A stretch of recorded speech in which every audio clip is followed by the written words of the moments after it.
Alas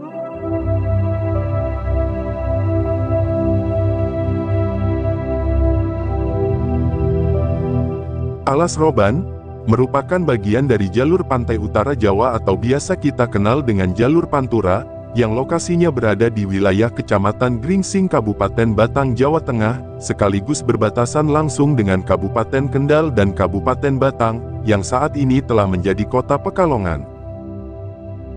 Berdasarkan catatan sejarah, Alas Roban dibuka oleh seorang utusan Sultan Agung dari Mataram bernama Ki Bahurekso sekitar tahun 1602 Masehi, untuk melancarkan serangan terhadap Belanda kala itu.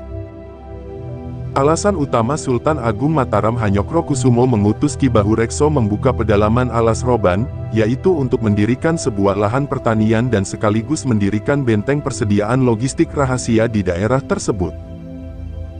Ki Bahurekso adalah seorang bupati Kendal pertama sekaligus Panglima Perang Mataram di bawah kekuasaan Sultan Agung Mataram, yang dilantik pada tanggal 12 Rabiul Awal 1412 Hijriyah, atau tanggal 28 Juli tahun 1605 Masehi, yang juga menjadi dasar hari jadi Kabupaten Kendal. Latar belakang nama Ki Bahurekso sendiri adalah Joko Bahu dari putra tunggal Ki Ageng Cempaluk, seseorang yang pernah diasingkan di desa terpencil karena sempat melakukan kesalahan di masa lampau. Namun, Sultan Agung Raja Mataram saat itu dengan senang hati menerima Joko Bahu di istananya, sehingga Ki Ageng Cempaluk mengabdikan dirinya di kerajaan. Akan tetapi, sebelum Joko Bahu bisa mengabdi di istana, dirinya harus terlebih dulu membuktikan kesetiaannya terhadap kerajaan Mataram, dengan menyelesaikan 3 ujian yang diberikan Sultan Agung Mataram kepadanya. Joko Bahu yang saat itu menyanggupi ujian dari Sultan Agung Mataram harus menyelesaikan tugas pertamanya, yakni membendung Kali Sombong yang terkenal akan keangkerannya, supaya rakyat Mataram tidak kekeringan. Akan tetapi, bendungan yang dibuatnya selalu bocor karena ulah belut putih sang penunggu kali tersebut, hingga Joko Bahu pun kemudian melakukan tapa brata untuk meminta izin kepada sang penunggu Kali Sombong, untuk menyelesaikan tugas yang diberikan Sultan Agung Mataram. Setelah tugas pertama berhasil diselesaikan Joko Bahu, Sultan Agung Mataram pun kemudian memerintahkannya kembali untuk membuka sebuah lahan di Alas Gambiran, yang dikenal lebih angker dibandingkan Kali Sombong, bahkan, Alas Gambiran dikenal alas paling sering menyesatkan. Mendengar tugas yang diberikan kepada Joko Bahu, Ki Ageng Cempaluk pun memberi saran kepadanya supaya Tapangalong selama 40 hari sebelum memasuki kawasan hutan tersebut, karena usahanya akan dihalangi oleh Dewi Lanjar yang diperintah Ratu Pantai Selatan. Setelah melakukan Tapangalong selama 40 hari, Joko Bahu pun kemudian langsung memasuki hutan Alas Gambiran, dan berhasil mengalahkan Dewi Lanjar yang ingin menyesatkannya. Kepuasan akan tugas yang diselesaikan oleh Joko Bahu, kemudian Sultan Agung Mataram memberikan gelar kepadanya menjadi Ki Bahurekso, dan mengangkatnya menjadi tumenggung di Kerajaan Mataram, sekaligus menjadi bupati pertama di kota Kendal saat itu.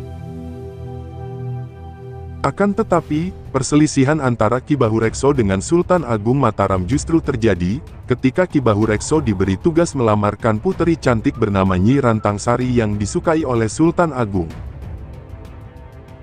Akan tetapi, cinta Sultan Agung ternyata ditolak Nyi Rantangsari, dan justru lebih memilih Ki Bahurekso untuk menjadi pendampingnya.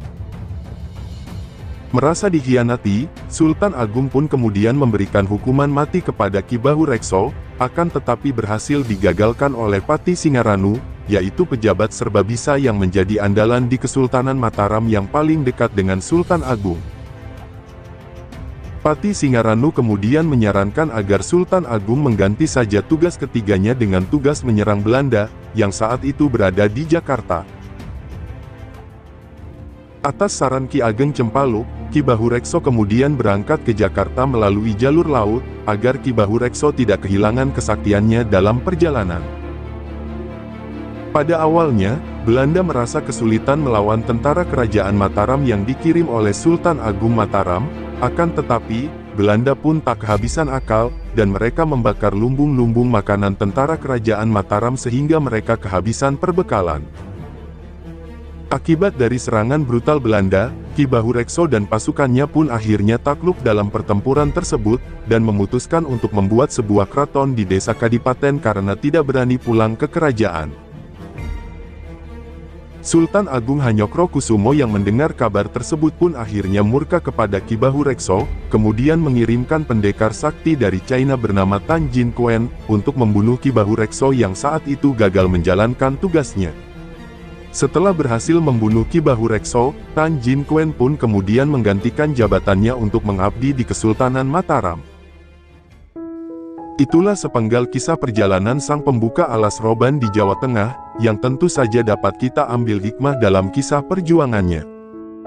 Sampai jumpa di video kami yang selanjutnya, dan salam IART.